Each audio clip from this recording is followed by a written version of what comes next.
Doctor Sasi Tharoor അങ്ങനെ വെറും ഒരു സാധാരണ കോൺഗ്രസ് നേതാവല്ല, സാധാരണ രാഷ്ട്രീയ നേതാവ് പോലുമല്ല.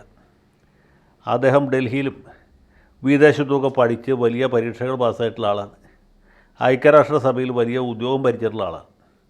പിന്നെ നമ്മൾ മലയാളികളുടെ ഭാഗ്യം കൊണ്ട് തിരുവനന്തപുരത്ത് വന്ന് മത്സരിച്ച് വീണ്ടും വീണ്ടും ജയിച്ച് പാർലമെൻറ്റ് അംഗമായിക്കൊണ്ടിരിക്കുന്ന ഒരു മാന്യ വ്യക്തിയാണ്.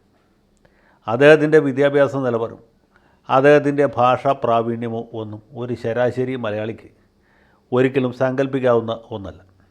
അതേ ഇംഗ്ലീഷിൽ എഴുതുന്ന എഴുത്തുകൾ തന്നെ വായിച്ച് മനസ്സിലാക്കണമെങ്കിൽ ഏതെങ്കിലും ഇംഗ്ലീഷ് പ്രൊഫസർമാർക്ക് പോലും സാധിക്കുമോ എന്ന് സംശയമാണ്. സാധാരണക്കാരാരും പറയുക വേണ്ട. മലയാളികളുടെ ഇംഗ്ലീഷിൻ്റെ നിലവാരമാണെങ്കിൽ അനുനിമിഷം ഇടിഞ്ഞ് നിലം പരിശായിക്കൊണ്ടിരിക്കുകയാണ്. Cow is a domestic animal എന്ന് പോലും ഇപ്പോഴത്തെ കാലത്ത് കുട്ടികൾക്ക് എഴുതാനറിയില്ല. അപ്പോൾ ഇതാണ് കാലം. അങ്ങനെയുള്ള കാലത്താണ് ഇദ്ദേഹം ഈ ഓക്സ്ഫോർഡിലെ ഇംഗ്ലീഷല്ല, അതിനേക്കാൾ കടുപ്പം കൂടിയ ഇംഗ്ലീഷുമായിട്ട് നമ്മുടെ നാട്ടിൽ വന്ന് പലവിധ പ്രസംഗങ്ങൾ നടത്തുന്നു, പലതരം ലേഖനങ്ങൾ എഴുതുന്നു. മാത്രമല്ല, ഇദ്ദേഹത്തിൻ്റെ സാധാരണ കോൺഗ്രസ്സുകാരുടെ പോലെയല്ല, ലോകവിവരമുള്ളതുകൊണ്ട് പല വിഷയങ്ങളെക്കുറിച്ചും പുള്ളി ഘനഗംഭീരമായ ലേഖനങ്ങൾ അടിച്ചുവിടും. ഇപ്പോൾ ഹമാസിനെക്കുറിച്ച് മലയാളികൾക്ക് പൊതുവെയുള്ള അഭിപ്രായമല്ല അദ്ദേഹത്തിനുള്ളത്. തിരുവനന്തപുരം നഗരവികസനത്തെക്കുറിച്ചും വിമാനത്താവളം അദാനിക്ക് കൊടുക്കുന്നതിനെക്കുറിച്ചും കോൺഗ്രസിൻ്റെ അഭിപ്രായമല്ല അദ്ദേഹത്തിൻ്റെ അഭിപ്രായം. അപ്പോൾ അദ്ദേഹത്തിന് സ്വന്തമായ അഭിപ്രായങ്ങളുള്ള ആളാണ്. സ്വന്തമായ അഭിപ്രായമുള്ള ആർക്കും കോൺഗ്രസ്സിലെന്നല്ല കേരളത്തിൽ അല്ലെങ്കിൽ ഇന്ത്യയിൽ ഒരു പാർട്ടിയിലും നിലനിൽക്കാൻ പറ്റുകയില്ല. പാർട്ടിയുടെ അഭിപ്രായമാണ് നമ്മുടെ അഭിപ്രായം. അല്ലാതെ നമുക്ക് വ്യക്തിപരമായിട്ട് യാതൊരു അഭിപ്രായം ഉണ്ടാകാൻ പാടില്ല, ഉണ്ടെങ്കിൽ തന്നെ അത് പറയാൻ പാടില്ല. അപ്പോൾ അങ്ങനെ ഇരിക്കുമ്പോഴാണ് നമ്മുടെ തരൂർജി ന്യൂ ഇന്ത്യൻ എക്സ്പ്രസ് പത്രത്തിൽ ഒരു ലേഖനം എഴുതുന്നത്. ലേഖനം ഇംഗ്ലീഷിലാണ് എന്ന് പ്രത്യേകം പറയേണ്ടതില്ലല്ലോ. ഇന്ത്യൻ എക്സ്പ്രസ് ഇംഗ്ലീഷ് പത്രമാണ്. പത്രാധിപന് പോലും ഇദ്ദേഹം എഴുതിയത് എന്താണെന്ന് മനസ്സിലായിട്ടുണ്ടോ എന്ന് സംശയമാണ്. തരൂർ എഴുതിയതല്ലേ, ഗ്രാമർ മിസ്റ്റേക്കൊന്നും ഉണ്ടാകില്ല എന്ന ധൈര്യത്തിൽ അദ്ദേഹം അത് അച്ചടിക്കാൻ കൊടുത്തു. അത് അച്ചടിച്ച് വന്നപ്പോൾ ഇവിടെയുള്ള ചില അല്പബുദ്ധികൾ വായിച്ചപ്പോൾ അവർക്കൊന്നും മനസ്സിലായില്ല. അവർ വായിച്ചപ്പോൾ തോന്നിയത് കേരളത്തിൻ്റെ വ്യവസായ വികസനത്തെക്കുറിച്ച് തരൂർ എന്തോ പ്രശംസിച്ച് പറഞ്ഞു എന്നാണ്.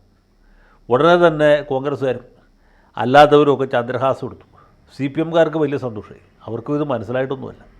തരൂർ എന്തോ എഴുതി, നമ്മളെക്കുറിച്ച് ദോഷമല്ല ദുഷിച്ചല്ല പറഞ്ഞിരിക്കുന്നത് എന്ന് മാത്രം മനസ്സിലായി. അവിടെ പിടിച്ചുകൊണ്ട് സഖാക്കൾ തരൂരിനെ പ്രശംസിക്കാനും അദ്ദേഹത്തിന് ബുദ്ധിയുണ്ട്, സാധാരണ കോൺഗ്രസ്സുകാരെ പോലെയല്ല, പണ്ഡിതനാണ്, വിശ്വപൗരനാണ് എന്നൊക്കെ പ്രകീർത്തിക്കാനും തുടങ്ങി. ഇവരുടെ സർട്ടിഫിക്കറ്റൊന്നും പുള്ളിക്ക് വേണ്ട, അത് വേറെ കാര്യം. ഏതായാലും ഇതോടുകൂടി കോൺഗ്രസ്സുകാർക്ക് ഭ്രാന്തായി. അവർക്ക് അതിനു മുമ്പ് കാര്യങ്ങളെക്കുറിച്ച് ഒരു അവ്യക്തമായ ചിത്രമേ ഉണ്ടായിരുന്നു. സഖാക്കൾ തരൂരിനെ സ്തുതിക്കാൻ തുടങ്ങിയപ്പോൾ ഒരു കാര്യം മനസ്സിലായി. ഇദ്ദേഹം കോൺഗ്രസ്സിന് എതിരായിട്ടാണ് എന്തോ എഴുതിയിരിക്കുന്നത്, അല്ലെങ്കിൽ UDFന് എതിരായിട്ടാണ് എഴുതിയിരിക്കുന്നത്, അല്ലെങ്കിൽ LDFന് അനുകൂലമായിട്ടാണ് എഴുതിയിരിക്കുന്നത്. ഉടനെ തന്നെ തരൂരിനെ വിമർശിച്ച് നന്നാക്കിക്കളയാം എന്നാണ് ഇവിടെയുള്ള കോൺഗ്രസ്സുകാർ വിചാരിച്ചത്. തരൂർ പറയുന്നത്, നിങ്ങൾ ദയവേത് എൻ്റെ ലേഖനം വായിക്കൂ, വായിച്ചതിന് ശേഷം വിമർശിക്കൂ. അത് വായിച്ചാൽ മനസ്സിലാവുമെങ്കിൽ ഇവരാരെങ്കിലും കോൺഗ്രസ്സിൽ ചേരുമോ? MM ഹസനാണ് ഏറ്റവും ശക്തമായ വിമർശനം ഉന്നയിച്ചിട്ടുള്ളത്. MM ഹസൻ എങ്ങനെ BA പാസ്സായെന്നുള്ള കാര്യം ശശി തരൂർ തിരുവനന്തപുരത്ത് ആരോടെങ്കിലും അന്വേഷിച്ചാൽ മനസ്സിലാവും. ആ ഹസനോടാണ് അദ്ദേഹം ലേഖനം വായിക്കാൻ പറയുന്നത്. ഈ ലേഖനമൊക്കെ വായിച്ചാൽ മനസ്സിലാവുമെങ്കിൽ പുള്ളി സത്യസന്ധമായി വേറെ എന്തെങ്കിലും ജോലിക്ക് പോയത്. അദ്ദേഹം BA പരീക്ഷ പലതവണ എഴുതിയിട്ട് പാസ്സാകാതെ വന്നപ്പോൾ പിന്നെ റീവാലുവേഷന് കൊടുത്ത് അല്പം വളഞ്ഞ വഴി കൂടിയാണ് ഈ ബിരുദം നേടിയത്. പിന്നീട് കേരള സർവകലാശാല സിൻഡിക്കേറ്റ് നടത്തിയ അന്വേഷണത്തിൽ പുള്ളിയുടെ ബിരുദം പുള്ളിക്ക് കിട്ടാൻ പാടില്ലാത്ത ഒന്നായിരുന്നു എന്ന് കണ്ടെത്തി. എന്ന് കരുതി കൊടുത്ത ബിരുദം തിരിച്ചു പിടിക്കാനൊന്നും അവിടെ വ്യവസ്ഥയില്ലാത്തതുകൊണ്ട് അതിനകം തന്നെ അദ്ദേഹം ഈ BAയുടെ ബലത്തിൽ LLB കൂടി പാസ്സായിരുന്നു എന്നുള്ളത് കൊണ്ട് പിന്നെ ബാക്കി നടപടികൾ ഉപേക്ഷിക്കേണ്ടത്. അങ്ങനെയുള്ള ഹസനാണ് ഈ ശശി തരൂരിനെ ഇപ്പോൾ ഇംഗ്ലീഷ് പഠിപ്പിക്കുന്നത്. അല്ലെങ്കിൽ ആ ശശി തരൂരാണ് ഇപ്പോൾ ഹസനെ ഇംഗ്ലീഷിലുള്ള ലേഖനം വായിച്ച് മനസ്സിലാക്കാനായിട്ട് ഉപദേശിക്കുന്നത്. നല്ല തമാശയില്ലേ? അപ്പോൾ കോൺഗ്രസ്സുകാരെ ഇംഗ്ലീഷ് പഠിപ്പിക്കുക എന്നുള്ളത് അസാധ്യമായിട്ടുള്ള കാര്യമാണ്. ശശി തരൂരിനെ കൊണ്ട് ലളിതമായ ഭാഷയിൽ എഴുതിക്കാമെന്ന് പറഞ്ഞാൽ അതിനേക്കാളും അസാധ്യമായിട്ടുള്ള കാര്യമാണ്. ഇപ്പോൾ ആകെ ചെയ്യാവുന്ന എന്താണ്? ശശി തരൂരിനെ വേണമെങ്കിൽ നമുക്ക് വർക്കിംഗ് കമ്മിറ്റിയിൽ നിന്ന് പുറത്താക്കാം. അതല്ലെങ്കിൽ അദ്ദേഹത്തെ പാർട്ടിയിൽ നിന്ന് തന്നെ പിരിച്ചുവിടാം. അപ്പോൾ വേറൊരു പ്രശ്നമുണ്ട്. ഈ വർക്കിംഗ് കമ്മിറ്റിയിൽ നിന്ന് പിരിച്ചുവിടുകയും പാർട്ടിയിൽ നിന്ന് പുറത്താക്കുകയും ചെയ്താൽ, അല്ലെങ്കിൽ പാർട്ടിയിൽ നിന്ന് സസ്പെൻഡ് ചെയ്താൽ പുള്ളി ചിലപ്പോൾ പാർലമെൻറ്റ് അംഗത്തു കൂടി രാജിവെക്കാൻ സാധ്യതയുണ്ട്. അങ്ങനെയാണെങ്കിൽ അതിൻ്റെ പ്രത്യാഘാതം ഭയങ്കരമായിരിക്കും. ഈ ശശി തരൂർ ഒരു മഹാനാണ്, പണ്ഡിതനാണ്, ചിന്തകനാണ്, പ്രഭാഷകനാണ്, ലേഖനം എഴുത്തുകാരനാണ്, അദ്ദേഹം ഒരു യോഗ്യനാണ്, കേരള മുഖ്യമന്ത്രി ആകേണ്ട ആളാണ് എന്നൊക്കെ ചില ആളുകളുടെ ഇടയിൽ തെറ്റിദ്ധാരണയുണ്ട്. അപ്പോൾ ഇദ്ദേഹത്തെ പുറത്തായി കഴിഞ്ഞാൽ അദ്ദേഹത്തെ വർക്കിംഗ് കമ്മിറ്റിയിൽ നിന്ന് ഒഴിവാക്കിയാലുണ്ടാകാവുന്ന പ്രത്യാഘാതം ഭയങ്കരമായിരിക്കും. അങ്ങനെ ഒരു വല്ലാത്ത അവസ്ഥയിലാണ് ഇപ്പോൾ കോൺഗ്രസ് പാർട്ടി ഉള്ളത്. ഏതായാലും രമേശ് ചെന്നിത്തല, വി ഡി സതീശനും കെ സി വേണുഗോപാലൊക്കെ ഇംഗ്ലീഷ് പഠിച്ച് പ്രബുദ്ധരാകാനായിട്ട് ഉപദേശിക്കാനുള്ള ചങ്കൂറ്റം എനിക്കില്ല.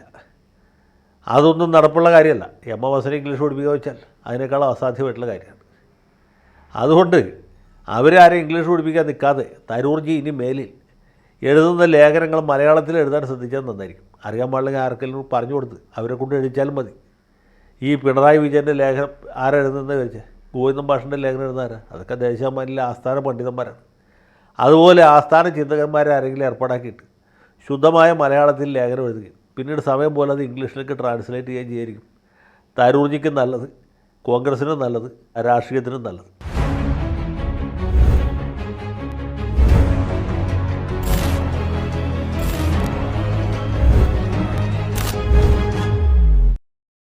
കൂടുതൽ വാർത്തകളും വിശേഷങ്ങളും നിങ്ങളിലേക്ക് എത്താൻ ABC മലയാളം സബ്സ്ക്രൈബ് ചെയ്യുക, ബെൽബട്ടനും അമർത്തുക.